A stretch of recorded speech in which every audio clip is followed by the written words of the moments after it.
I was just wondering how you're going to be, you know, at 9:30 tomorrow morning. Are you prepared? I'm prepared. I'm all right. I'm all right with it. And how?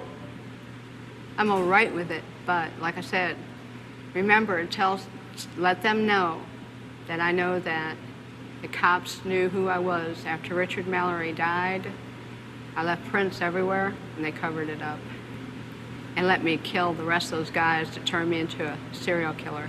I know they did, because I was no professional serial killer or anything, or murderer, or whatever you want to call it, you know. I wasn't professional at what I was doing. Eileen, I did some sloppy work, you know, and I left How prints. have you prepared yourself for tomorrow morning? I'm all right with it. Yeah, I'm ready to go. Hey, I was tortured at BCI. They had the intercom on in the room, and they kept lying that it wasn't on, and they were using sonic pressure on my head since 1997. Sonic pressure. And every time I was trying to write something, I think they had some kind of eye in the cell, I'm not sure, but every time I started writing something, it went up higher. So I'm thinking that probably had the TV rigged. The TV or the mirror, something was rigged. They got a huge satellite on the compound. After they put the huge satellite on the compound, it could have been either rigged to the TV set or the mirror or something, because the electrician, when he put the mirror on the wall, he said, "Doesn't that look like a computer?" The back of it, and he stuck it to the wall. And do you think, what, did that affect your mind, do you think? Huh? Did that affect your mind in some way, the sonic? It was crushing my head, and they were using sonic pressure continually. Then when I had 3 meetings with Miss Villacorta on it, every meeting I had, she increased the pressure of the volume of the comm, increased the harassment on the floor, increased the trays being inedible, just increased every bit of my complaints, and trashed all grievances. They're trying to make it look like I was crazy at all times, rig up the room with torture. If I said anything about I think their whole plan was to try to make it look like I was totally crazy, and so nobody would believe anything I had to say about anything, and then drive me there if they could. I suffered so bad. I was really struggling to survive. Had a lot of trays that were attempted murder and everything. I had to wash all my food off. And then one day I didn't wash my food off, and I was sick for 3 weeks, almost died. But you're okay now.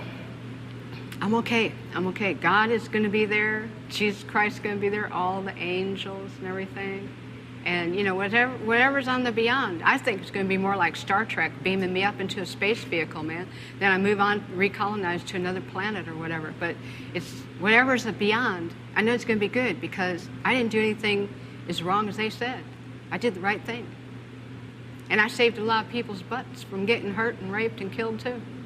So are you saying that you killed in self-defense or in cold blood? What do you, because you've changed your story. I'm just trying to What are you talking about?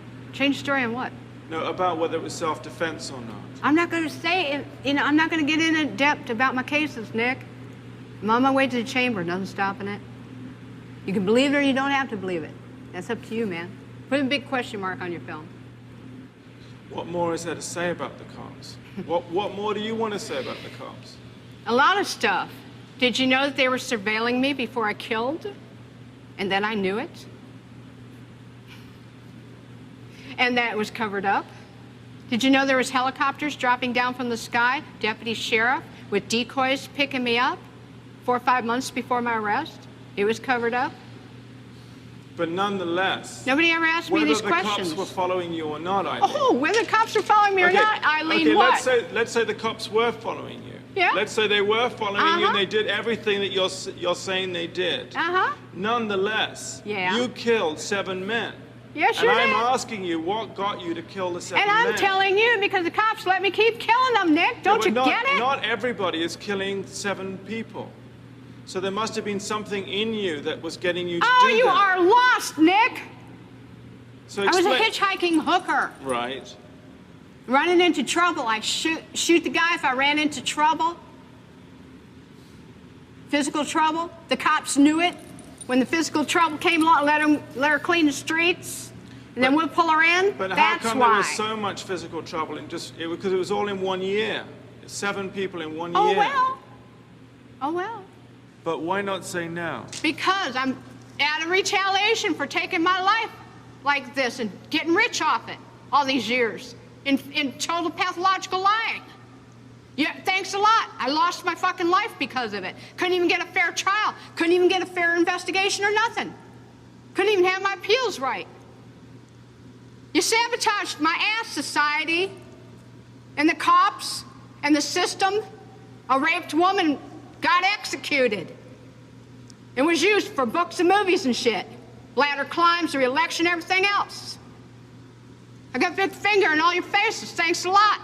You're an inhumane bunch of fucking living bastards and bitches, and you're gonna get your asses nuked in the end. And pretty soon it's coming. 2019, Iraq's supposed to hit you anyhow. You're all gonna get nuked.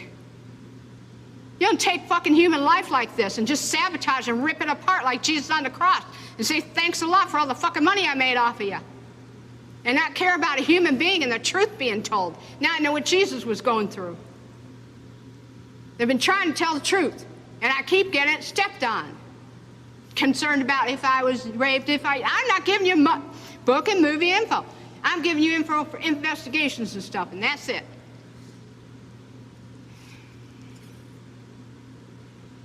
We're gonna have to cut this interview, Nick. I'm not going to go into any more detail. I'm leaving. I'm glad. Thanks a lot, society, for railroading my ass. Okay, let's go. It was really pretty incredible that Eileen had just sailed through the psychiatric test the day before. It makes you wonder what you'd have to do to fail.